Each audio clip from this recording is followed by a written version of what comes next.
I'm Miley. I'm Maria. And I'm Kendra. Welcome to Cafe Hachidori. Okay, so what are you guys drinking? So I have this black tea that is peach flavored with some raspberry honey because I don't like black tea. Ooh. You don't like black tea, but you're drinking it?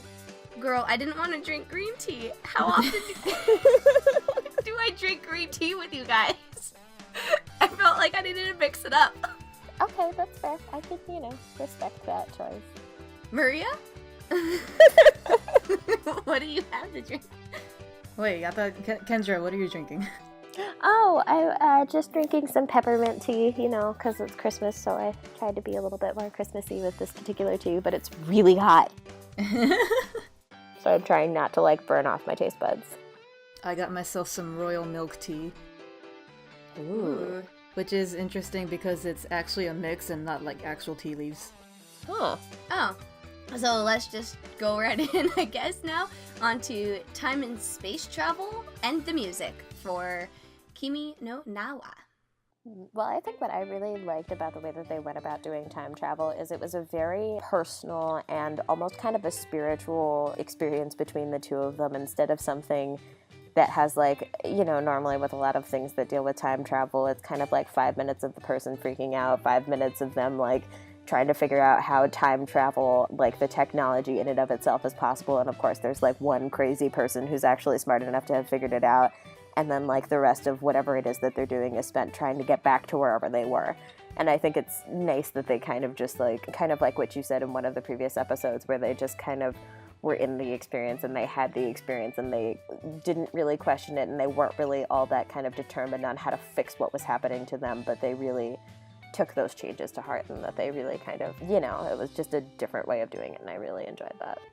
Well, the thing about that is that they didn't especially Taki is actually the one that realized it because Mitsuha didn't actually know it, but Taki's didn't realize that they were even time traveling until halfway through the film. So really it was just a body swap until that point where the time travel became an attribute of that. I know I actually did notice in the very beginning where they're just oh my gosh, I'm switching bodies with this person every other, whenever, however often it happens. You can see them making all the logs for the dates in the diaries. The dates don't line up. For so Mitsuha could be gone I don't know, the 22nd, but she takes over Taki's body on the 19th. And I realized that the dates weren't lining up with that, which kind of set me off with the idea that time wasn't linear necessarily in this, which was interesting. I'm trying to remember all three different types. There's 3 different types of time travel.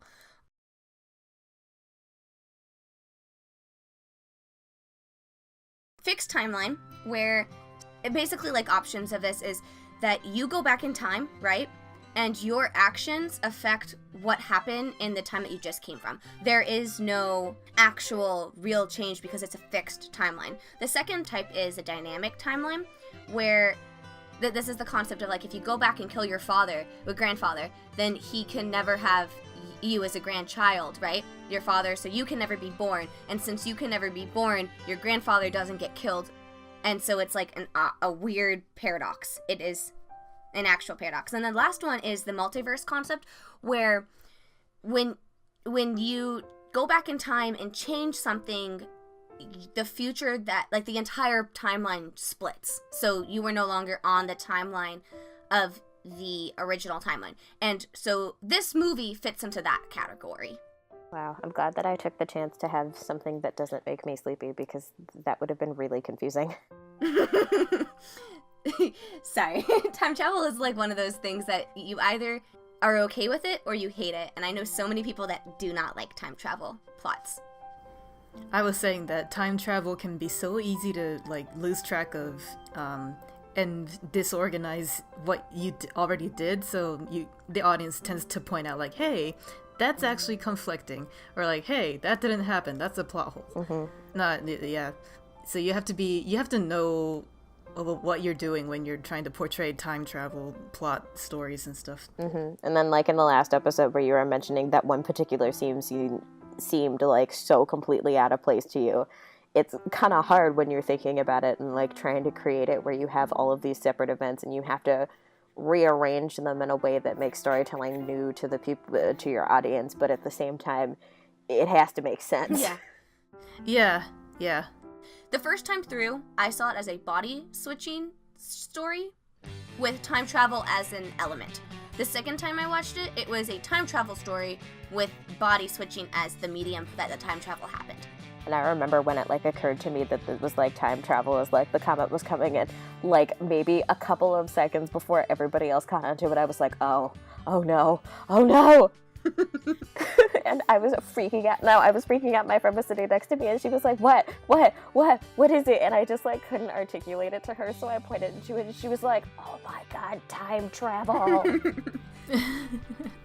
It was a really wonderful dynamic like screening of this movie that I enjoyed, even though it hurt my feelings. Let me just punch you right in the heart real fast. Yeah, that's fine. Just like punch me in the chest. I don't care. That wouldn't hurt as much as this movie hurts me. Well, there is one thing that did not hurt me, at least for this film, and that was the music. Ah, beautiful. Man, what a segue. Thanks. That was a beautiful segue. Yes, what did you love about the music, though? So, okay, I don't know if I told you this, Kendra, but I know I've told Maria that this movie is 1/3 plot, 1/3 animation, 1/3 music. If one of those three things was different in any way, shape, or form, it would not be the same story, because there's so much visual storytelling, and we've went over that. There's so much character development and plot storytelling, and we've went over that. But the music just does so much more to perpetuate everything. It like lifts everything up, and it keeps you invested and going, and it just fits so well.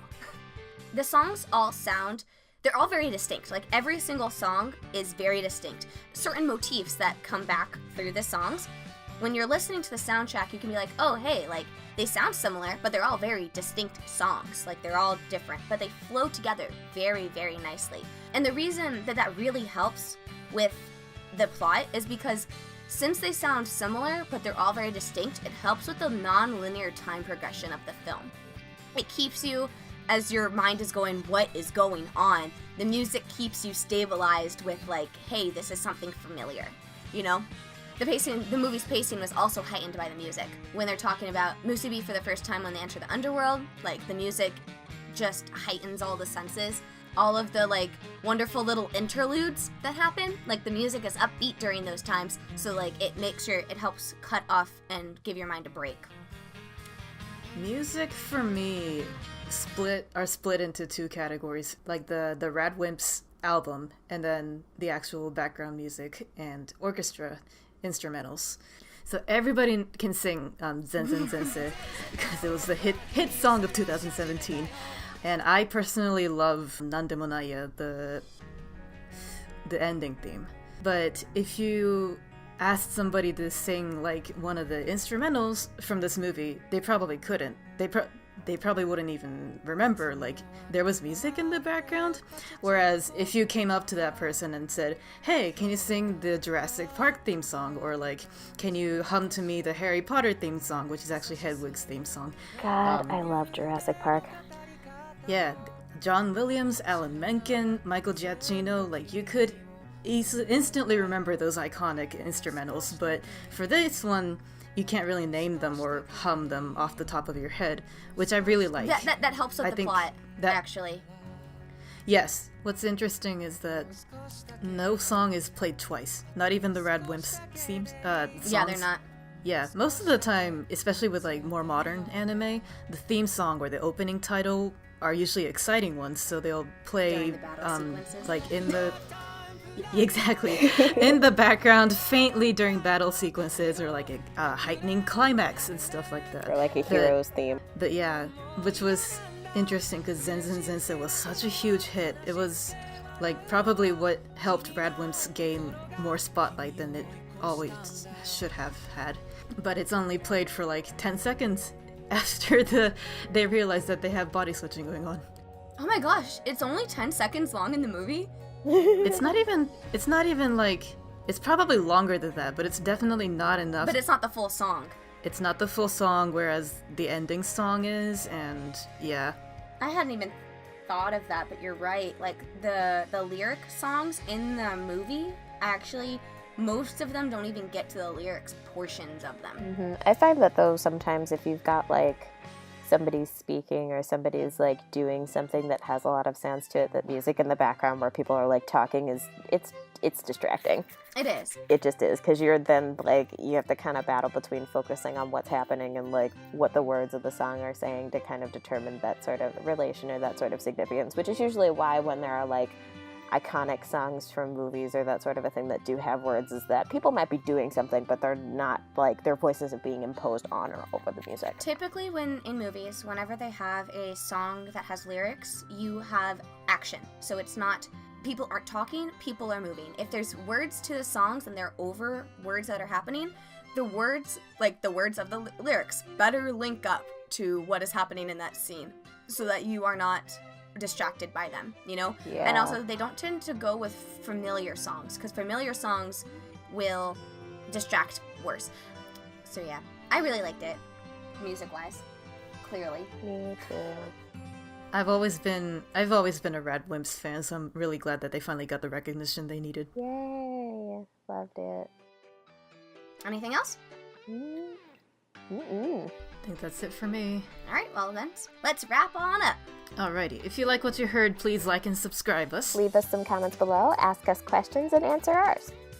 Did we have questions? I don't think No, so. I just was reading. Well, oh well. Okay. Okay. Well, yeah, sure. Answer our non-existent question.